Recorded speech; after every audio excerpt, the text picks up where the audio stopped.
BJPയുടെ പ്രവർത്തകരുണ്ടായിരുന്നു. അവരാരും ഇതിനകത്ത് പ്രതികരിക്കാൻ തയ്യാറായിട്ടില്ല. വിവിധ ആൾക്കാരുടെ പ്രതികരണം നമ്മൾ തേടാൻ വേണ്ടി ശ്രമിച്ചിരുന്നു. നമുക്ക് നാട്ടുകാരോട് ആരോടെങ്കിലും ഇതേക്കുറിച്ച് ചോദിക്കാമെന്ന് തോന്നുന്നു. കുറച്ചുപേർ കൂടെ ഉണ്ട്. ചേട്ടാ, നാട്ടുകാരനാണോ? ഇതിപ്പോ തുറക്കുകയാണ്. ഇതിനകത്ത് എന്താണ് സംഭവം എന്നുള്ള വസ്തുത പുറത്തു വരണ്ടേ? അത് അത്രേ ഉള്ളൂ. നമുക്ക് ആരെയും ദ്രോഹിക്കാനോ ഉത്തേജബോധം ചെയ്യാനൊന്നുമില്ല. ഇതിനകത്ത് ബോഡി ഉണ്ടോന്നറിയണം, മരണകാരണം എന്തെന്നറിയണം, അത്രേ ഉള്ളൂ. അത് മാത്രമേ ഉള്ളൂ. പിന്നെ നമ്മളെ എല്ലാ നാട്ടുകാർക്കും ഒരു ആകാംക്ഷയാണ്. ഇത്ര നാൾ ഒരാഴ്ച ആയില്ലേ. ഈ പുള്ളി ഏറ്റവും അവസാനം കാണുന്നത് എപ്പോഴാണ്? ചേട്ടാ എപ്പോഴാണ് അവസാനം കാണുന്നത്? ഇവിടെ അടുത്ത് ഞാൻ ഒരു 2-3 വർഷമെങ്കിലായിരുന്നു. കൊറോണ സമയത്തിന് 3 വർഷത്തിലധികം. ഞാൻ പുള്ളി കിടപ്പായിരുന്നു. സത്യത്തിൽ പുള്ളി കിടപ്പില എന്നാണ് തൊട്ടടുത്ത നാട്ടുകാർ പറയുന്നത്. പുള്ളി കിടപ്പിലായിരുന്നു. ചേട്ടാ ഇവിടെ എന്നോട് വർക്ക് ചെയ്ത പുള്ളി അയാൾ ഒരുമിച്ച് വർക്ക് ചെയ്തു. ഞാൻ ഒരുമിച്ച് ജോലി ചെയ്ത യൂണിയനിലായിരുന്നു. അതെ അല്ലേ? ഏത് യൂണിയനായിരുന്നു? എന്റെ ഇവിടെ ആദ്യം ATC-ലുണ്ടായിരുന്നു. പിന്നെ ATC മാറി ഇയാള് പിന്നെ BMS ഉണ്ടാക്കി. അല്ല, ഇതിപ്പോ ഏറ്റവും അവസാനം കാണുന്ന എപ്പോഴായിരുന്നു ചേട്ടാ? ഞാൻ കണ്ടിട്ട് ഏതാണ്ട് 1 വർഷം. 1 വർഷം നടക്കാനൊന്നും വയ്യാത്ത അവസ്ഥയില്ല. ദയനീയ അവസ്ഥയിലാണ്. പ്രായത്തിന്റെ പ്രശ്നങ്ങളായിരുന്നു. വലിയ പ്രായമല്ല, ചിലപ്പോ നല്ല 100 കിലോ ജാഗ ഇടുന്ന ആളല്ലേ. അതെ അല്ലേ? പിന്നെ അങ്ങനെയുള്ള വലിയ അസുഖങ്ങളുള്ളതായിട്ട് ഞങ്ങൾക്ക് അറിയില്ല. അതൊരു പെട്ടെന്ന് ഇത് മരിച്ചു സമാധിയായി എന്നൊക്കെ പറഞ്ഞ് ഇവര് പറഞ്ഞു കേട്ടപ്പോ എന്താ തോന്നിയ? വലിയ അതിശയായിരുന്നു. ഒരു അസ്വാഭാവികതയൊക്കെ തോന്നി. പിന്നെ അതുകൊണ്ടാണല്ലോ നമ്മളൊക്കെ എങ്ങനെ എന്താണ് ഇതിന്റെ ഉള്ളിലുള്ള കാര്യം. ഇവർക്കാണെങ്കിൽ നാടുമായിട്ട് അല്ലെങ്കിൽ പരിസരവാസികളുടെ ഇവരുടെ കുടുംബത്തിന് ഒരു ബന്ധവുമില്ല. ആരോട് സഹകരിക്കത്തൊന്നും, ആരോട് സഹകരണവുമില്ല. അത് ഏത് കാലം മുതൽ? പണ്ടേ അങ്ങനെയാണ്. ആരുമായിട്ട് ഒരു ബന്ധവുമില്ല. അയാള് യൂണിയനിലാണെന്ന് ഞങ്ങളൊരു 33 തൊഴിലാളിയുണ്ട്. 33 തൊഴിലാളിയായിട്ട് നല്ല ബന്ധമാണ്. ഞങ്ങൾ പോലും അറിഞ്ഞിട്ടില്ല ഇയാൾ സുഖമില്ലാതെ കിടപ്പിലാണോ അല്ല ഇയാൾ സമാധിരിക്കാൻ പോണോ എന്നുള്ള കാര്യമൊന്നും ഞങ്ങൾക്ക് അറിയില്ലായിരുന്നു. ഇപ്പൊ ഒരു പോസ്റ്റർ പൊട്ടിച്ചു, അങ്ങനെ വന്നു, വിഷയങ്ങളൊക്കെ ആയി എന്ന് പറഞ്ഞ് ഈ വിഷയങ്ങളൊക്കെ ഉണ്ടാക്കി എടുക്കുമായിരുന്നു സത്യത്തിൽ അല്ലേ? ഇവിടെ അങ്ങനെ ഏതെങ്കിലും തരത്തിലുള്ള അങ്ങനെ വിഷയങ്ങളുണ്ടാവില്ല. ഇപ്പൊ ഈ നാട്ടു നടപ്പല്ലേ ഇങ്ങനെ ഒരാൾ മരിച്ചെന്ന് പറഞ്ഞാൽ ഒരാളെങ്കിലും കാണണ്ടേ ഒരാൾ മരിച്ചെന്ന് പറഞ്ഞു കഴിഞ്ഞാൽ. അല്ലാതെ ഒരാളെ കൊണ്ട് സമാധി ഇരുത്തി അല്ലെങ്കിൽ ഒരാളെ കൊണ്ട് പള്ളിയിൽ അടക്കി എന്ന് പറഞ്ഞു കഴിഞ്ഞാൽ ആരെങ്കിലും വിശ്വസിക്കും ഇന്നത്തെ കാലഘട്ടത്തിൽ?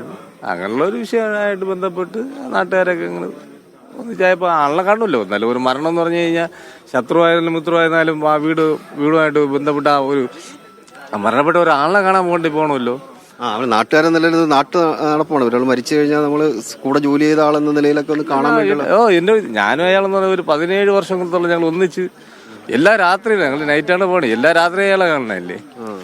ഞങ്ങൾ ഒരു ദിവസമെങ്കിലും അയാളെ പിന്നെ നമുക്ക് ആ ഒരു ഇത് ഞങ്ങൾ വന്നപ്പോൾ അയാളെ ഇല്ല കാണുമ്പോൾ എന്നെ നല്ല വൃത്തി അവർക്കും അറിയാം, അവരുടെ വീട്ടുകാർക്കും അറിയാം. അത് പ്രത്യേകിച്ച് എന്ന് പറഞ്ഞാൽ എന്റെ വീട്ടുകാരുമായിട്ട് ഈ ഗോപസ്വാമിയുടെ ഇതുമായിട്ട് നല്ല ബന്ധമാണ്. എന്റെ അമ്മയായിട്ട്. ഈ മക്കളും അങ്ങനെ സഹകരണമൊന്നും അല്ല, ആരുമായിട്ട് ഒരു ബന്ധമില്ല. അവര് ഒരു കാര്യം കൂടെ ചോദിക്കാമോ? അദ്ദേഹം ചുമട്ടുതൊഴിലാളിയായിരുന്നു എന്ന് പറയുന്നുണ്ട്. പിന്നീട് എപ്പോഴാണ് ഈ സന്യാസ ജീവിതവും ഒക്കെ ആയി ബന്ധപ്പെട്ട് തുടങ്ങിയത്? അത് പൂർണ്ണമായും സന്യാസ ജീവിതം നയിച്ചിരുന്നു തുടങ്ങിയ കാര്യങ്ങളൊക്കെ ഒന്ന് നാട്ടുകാരെ അറിയാൻ ശ്രമിക്കാമോ? നമുക്കറിയാം. അല്ലാതെ അവർ അച്ഛൻ മരിച്ചു കഴിഞ്ഞാൽ സ്ലാബിട്ട് മൂടണോ കത്തിക്കണോ കുഴിച്ചിടണോ എന്നൊക്കെ അവരുടെ തീരുമാനം. അല്ല ചേട്ടാ, വേറൊരു കാര്യം, ഈ ദുരൂഹത ഒന്നും നിൽക്കുക അത്രേ ഉള്ളൂ. അല്ല നമുക്കിവിടെ വേറെ പ്രശ്നങ്ങളൊന്നുമില്ല, നാട്ടുകാരെന്നുള്ള വേറെ ഇല്ല. ഈ ദുരൂഹത ജനങ്ങളുടെ ഇടയിൽ നിൽക്കുക. ഇപ്പൊ നമുക്ക് മാത്രമല്ല, കേരളം മുഴുവൻ മീഡിയസ് വരെ കാണുന്നില്ലേ. എല്ലാ ഫേസ്ബുക്കും വാട്സപ്പും എവിടെ നിന്ന് നടന്നൊക്കെയാണ് ഇതല്ലേ ഉള്ളൂ. എല്ലാവരും ഒന്നടങ്കം പറയാന്ന് ഈ ദുരൂഹത നിൽക്കുക എന്നുള്ളത്. ചേട്ടാ, അതേപോലെ കൂടെ ജോലി ചെയ്ത ആളാണെന്ന് പറഞ്ഞു. ഇദ്ദേഹം ഈ ചുമട്ടുതൊഴിലൊക്കെ നിർത്തിയിട്ട് എപ്പോഴാണ് ഈ സന്യാസ ജീവിതത്തിലേക്ക് കടന്നത് എന്ന് അറിയാമോ? നേരെ ഈ ക്ഷേത്രമായിട്ട് ബന്ധപ്പെട്ടൊക്കെ ഇതുമായിട്ട് പോകുന്നുണ്ട്. അങ്ങനെ അയാളുടെ സ്വന്തം കഴിവ് അനുസരിച്ചാണ്, അയാളുടെ വരുമാനത്തിനനുസരിച്ചാണ് അയാൾ ആരെ ആശ്രയിക്കാണ് ഈ ക്ഷേത്രം ഉണ്ടായത്. അതിലൊന്നും നമ്മൾ പറഞ്ഞത് അതിൽ നമ്മൾ അഭിപ്രായ വ്യത്യാസവും ഇല്ല. കഴിഞ്ഞ കുറെ വർഷമായിട്ട് സന്യാസ ജീവിതം അതൊക്കെ തന്നെയാണ് അല്ലേ? സന്യാസി ജീവിതം എന്ന് പറഞ്ഞത് അതറിയില്ല.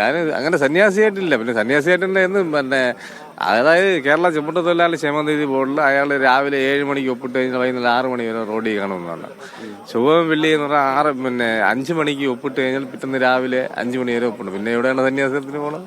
എത്ര വർഷം മുമ്പാണ് ഇത് ഏറ്റവും അവസാനം ജോലി ചെയ്തത്? ഓർമ്മയുണ്ട്? അത് ഓർമ്മയുണ്ട്. 4 വർഷത്തിന് മുമ്പേ. 4 വർഷം മുമ്പ് ഒരു ചുമട്ടുതൊഴിലാളിയായിരുന്നു. ജോലി തന്നെ. ഇയാള് ജോലി ചെയ്ത് ജോലി കൈമാറ്റം ചെയ്ത് വേറെ കൊടുക്കുകയും ചെയ്തു. ഓ, അങ്ങനെയാണ്. ക്ഷേമനിധി ബോർഡിന്റെ ഇത് അനുസരിച്ച് കൈമാറ്റം ചെയ്ത് കൊടുക്കും. അതിനുശേഷമാണ് അധിക സഹകരണമൊക്കെ ഇല്ലാതായി പോയത്. അതിന് സാധാരണല്ല, റോഡിൽ വരും, നമ്മളോടൊക്കെ സംസാരിക്കും, ഇരിക്കും, അങ്ങനെയൊക്കെ പോവാന്ന്. ഇപ്പൊ ഈ കണ്ടിട്ട് തന്നെ ഒരു വർഷത്തിന് മുകളിൽ ആകുന്നുണ്ട്. ഹലോ, ഇയാളുടെ യഥാർത്ഥ പേര് ടി ഗോപൻ എന്ന് പറഞ്ഞ ലേബർ ഓഫീസിൽ അറിയപ്പെടുന്നു. അറിയാം, ആ പേര് ഇയാളുടെ അല്ല. ടി ഗോപൻ എന്നുള്ള പേര് ഇയാളുടെ അല്ല. ഇയാൾക്ക് യൂണിയനിൽ ജോലി കിട്ടുന്ന വേറൊരാളുടെ ജോലിയാണ് കൊടുത്തത്. ഇയാളുടെ പേര് മണിയനെന്ന് തന്നെയാണ്. മണിയനെന്ന് തന്നെയാണ്. അപ്പൊ ഇയാൾക്ക് ജോലി കൊടുത്ത ആളുടെ പേരാണ് ടി ഗോപൻ. പിന്നീട് ആ പേരിൽ അറിയപ്പെടാവൂ. അങ്ങനെ അയാൾ കൊടുത്ത ജോലി കൊണ്ട് ആ പേരിലാണ് പിന്നെ അറിയപ്പെടുന്നത്. ഓക്കെ, അങ്ങനെയുള്ള വിവരങ്ങൾ കൂടി പുറത്തു വരുന്നുണ്ട് ജിൽസി. എന്തായാലും